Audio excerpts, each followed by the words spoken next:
Hi all, ఈరోజు మనం చూడబోయే వంట మజ్జిగ పులుసు. కావాల్సిన పదార్థాలు చూపిస్తాను. ముందుగా పోపు దినుసులు స్పూన్ ఆవాలు, జీలకర్ర, మినపప్పు, శనగపప్పు, 3 ఎండుమిర్చిని ముక్కలు చేసి పెట్టుకున్నాను. ఇప్పుడు నేను చేయబోయే మజ్జిగ పులుసు ఇద్దరికి సరిపోతుంది. 2 కప్పుల పెరుగు, ఇంకా ఉల్లిపాయలు.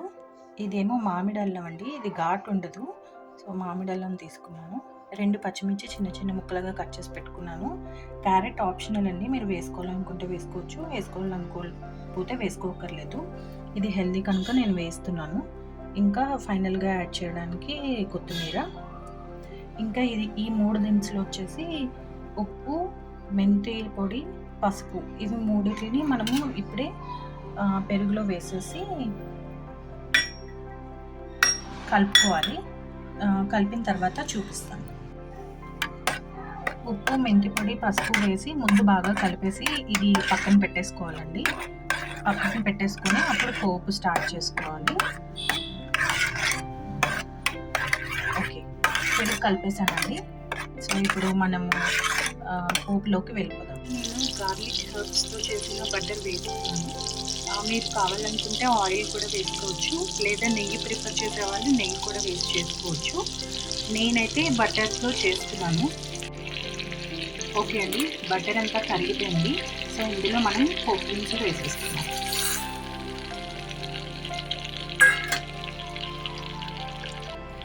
పోపు దినుసులు వేసుకుని ఫ్రై చేసుకోవాలి. పోపులు వేయించినంతసేపు సిమ్లోనే పెట్టుకుంటే మంచిది, ఎందుకంటే పోపులు త్వరగా మాడకుండా ఉంటాయి. ఈ లోపు మీకు వేరే ఏమైనా చిన్న చిన్న పనులు లాంటివి ఏమైనా ఉంటే చూసుకోవచ్చు కూడా. లేదు తొందరగా అయిపోవాలనుకున్న వాళ్ళు హైలో పెట్టుకొని కూడా ఫ్రై చేసుకోవచ్చు.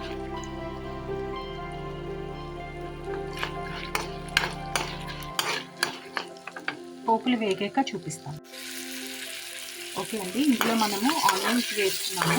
ఈ పోపులు వేగాయా లేదా అని తెలియాలంటే ఇట్లా రెడ్ కలర్లోకి మారుతాయండి. ఇంకా ఎండుమిర్చి వచ్చేసి బ్రౌన్ కలర్లోకి మారుతుంది. సో ఇట్లా అయిందంటే పోపు వేగిపోయినట్లే. ఇందులో నేను ఆనియన్స్ కట్ చేసి పెట్టుకున్నాను కదా, అవన్నీ వేసేస్తున్నాను. ఇవి ఎక్కువ వేగక్కర్లేదు. ఆనియన్స్ గోల్డెన్ బ్రౌన్ కలర్ అట్లా అవసరం లేదు. జస్ట్ ఇలా వేసిన తర్వాత షాలో ఫ్రై అయితే సరిపోతుంది. దాని తర్వాత ఇందులో మనము అల్లం, మామిడి అల్లం కట్ చేసి పెట్టుకున్నాం కదా, మామిడి అల్లం, పచ్చిమిర్చి కూడా వేసేయాలి. వేసిన తర్వాత చూపిస్తాను. ఓకే అండి, ఇందులో నేను మామిడి అల్లం, పచ్చిమిర్చి కూడా వేసేసాను. నేను మామిడి అల్లం ఎందుకు తీసుకున్నానంటే ఇది ఘాటు ఉండదండి. ఇంకా ఇది డైరెక్ట్గా తీసుకున్నా కూడా పెద్దగా ప్రాబ్లం ఉండదు. అదే నార్మల్ అల్లం తీసుకుంటే కొంచెం ఘాటది ఉంటుంది. అల్లం తీసుకుంటే కడుపులో మంట అది వస్తుంది కనుక నేను ఈ అల్లం తీసుకున్నాను. మీరు కావాలనుకుంటే ఆ అల్లం వెల్లుల్లి కూడా తీసుకోవచ్చు.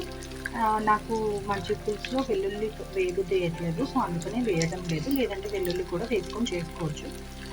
సో ఇవన్నీ బాగా ఫ్రై అవ్వాలి. బాగా అంటే మరి ఎక్కువసేపు అవ్వలేదు. వేసిన తర్వాత ఒక 15 సెకండ్స్ అట్లా జస్ట్ ఇలా అనేసి ఇందులో మనము క్యారెట్ వేసుకోవచ్చు. ఈ వెజిటబుల్ అనేది ఆప్షనల్ అండి, మీకు ఏ వెజిటబుల్ కావాలనుకుంటే ఆ వెజిటబుల్స్ వేసుకొని చేసుకోవచ్చు. ఎవరికి ఏ వెజిటబుల్ ఇష్టం అంటే ఆ వెజిటబుల్ వేసుకోవచ్చు. క్యారెట్స్ తినడం వల్ల కొంచెం ఐరన్ ఇంకా బ్లడ్ చేరుతుంది అనేసి అంటారు కదా, అందుకోసమని నేను అల్లం క్యారెట్ వేసి చేస్తున్నాను. మీకు నచ్చింది మీరు వేసుకోవచ్చు. ఓకే అండి, ఇప్పుడు క్యారెట్ వేసేస్తున్నాను.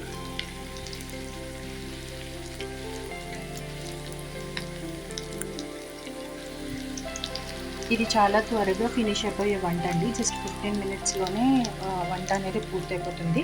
నేను ఆల్రెడీ రైస్ పెట్టేశాను. కుక్కర్ విజిల్ పోయేంతలోపు ఇది అయిపోతుంది అనమాట. సో అట్లా తొందరగా జర్నీస్ అవి చేయాలి, లేదంటే ఆఫీస్కి అది వెళ్ళే వాళ్ళు, ఇట్లా ఏమైనా ఉన్న వాళ్ళు ఇట్లాంటివి చేసుకుంటే చాలా త్వరగా అయిపోతుంది అన్నమాట. నేను ఈ రెసిపీ చాలా సింపుల్ రెసిపీ అండి. ఇది హెల్తీగా మంచి క్విక్గా అయిపోయే రెసిపీస్. మీకు ఇట్లాంటి రెసిపీస్ ఇంకా కావాలనుకుంటే నాకు కింద కామెంట్ చేయండి. నా ఛానల్ని సబ్స్క్రైబ్ చేసుకోలేని వాళ్ళు నా ఛానల్ని సబ్స్క్రైబ్ చేసుకోండి. ఇంకా ఇందులో మనము స్వీట్ కార్న్ వేసుకోవచ్చు, బెండి వేసుకోవచ్చు, డ్రమ్ స్టిక్స్ వేసుకోవచ్చు, ఇట్లా ఏమైనా సరే వేసుకోవచ్చు అండి. ఇవంతా క్యారెట్ అనేది కుక్ అయిపోయింది. సో కుక్ అయిపోయిన తర్వాత ఇప్పుడు ఫైనల్గా పెరిగేసేసి స్టవ్ ఆఫ్ చేసేయండి. ఓకే అండి. నేను పెరుగులోకి పోపుని వేసేసుకున్నాను. ఇంకా అలాగే కొత్తిమీర కట్ చేసి పెట్టుకున్నాను కూడా, అది కూడా వేసేసుకున్నాను. వేసేసుకున్న తర్వాత మొత్తం ఒకసారి ఇట్లా కలిపేసుకొని రైస్‌లోకి వేసుకొని తినేయడమే. ఇది చిక్కగా కావాలనుకునే వాళ్ళు చిక్కగా చేసుకోవచ్చండి. లేదు పలుచగా తినాలి అనుకునే వాళ్ళు ఇంకొంచెం వాటర్ ఏసి కూడా చేసుకోవచ్చు. సాల్ట్ అది నేను ఆల్రెడీ వేసేసాను నాకు సరిపడేటట్టు. మీరు సాల్ట్ కూడా చూసుకొని సరిపడేటట్టుగా వేసుకోవాలి. దీనికి పుల్ల పెరుగైతే చాలా బావుంటుందండి. కొంచెం కమ్మగా, తియ్యగా ఉన్న పెరుగైతే అంత రుచి రాదు. మీరు కూడా ట్రై చేసి చెప్పండి.